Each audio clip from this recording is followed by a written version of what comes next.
Artificial photosynthesis is a chemical process that replicates the natural process of photosynthesis, a process that converts sunlight, water, and carbon dioxide into carbohydrates and oxygen.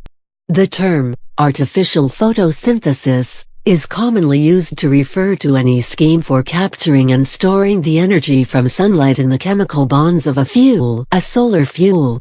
Photocatalytic water splitting converts water into hydrogen ions and oxygen, and is a main research area in artificial photosynthesis. Light-driven carbon dioxide reduction is another studied process that replicates natural carbon fixation.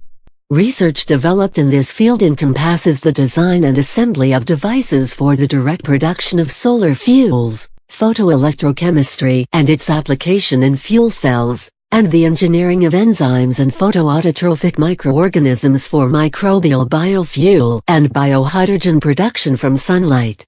Many, if not most, of the artificial approaches to artificial photosynthesis are bio-inspired, that is, they rely on biomimetics.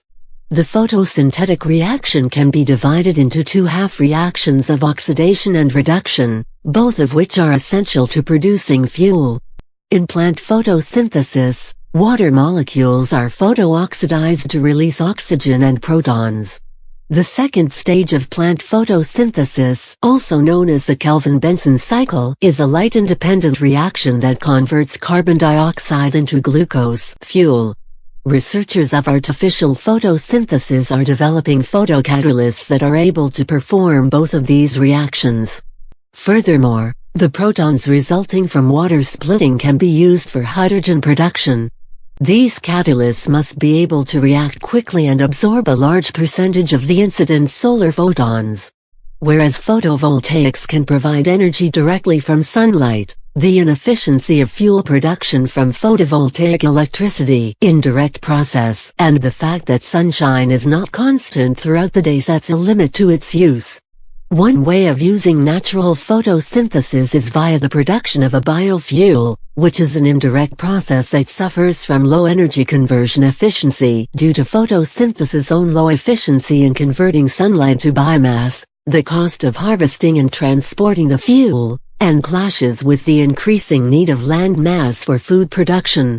Artificial photosynthesis aims then to produce a fuel from sunlight that can be conveniently stored and used when sunlight is not available, by using direct processes, that is, to produce a solar fuel.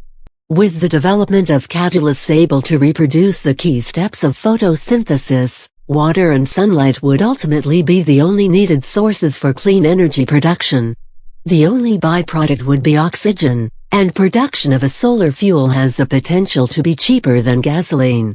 One process for the creation of a clean and affordable energy supply is the development of photocatalytic water splitting under solar light. This method of sustainable hydrogen production is a key objective in the development of alternative energy systems. It is also predicted to be one of the more, if not the most, efficient ways of obtaining hydrogen from water. The conversion of solar energy into hydrogen via a water splitting process assisted by photosemiconductor catalysts is one of the most promising technologies in development. This process has the potential for large quantities of hydrogen to be generated in an ecologically sound manner. The conversion of solar energy into a clean fuel, H2, under ambient conditions is one of the greatest challenges facing scientists in the 21st century. Two approaches are generally recognized in the construction of solar fuel cells for hydrogen production. 1. A homogeneous system is one where catalysts are not compartmentalized, that is, components are present in the same compartment. This means that hydrogen and oxygen are produced in the same location. This can be a drawback, since they compose an explosive mixture, demanding gas product separation. Also, all components must be active in approximately the same conditions, for example, pH. 2. A heterogeneous system has two separate electrodes, an anode and a cathode, making possible the separation of oxygen and hydrogen production. Furthermore, different components do not necessarily need to work in the same conditions. However, the increased complexity of these systems makes them harder to develop and more expensive.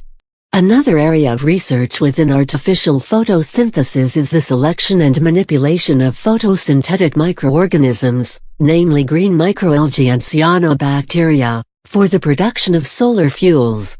Many strains are able to produce hydrogen naturally, and scientists are working to improve them. Algae biofuels such as butanol and methanol are produced both at laboratory and commercial scales. This approach has benefited from the development of synthetic biology, which is also being explored by the J. Craig Venter Institute to produce a synthetic organism capable of biofuel production.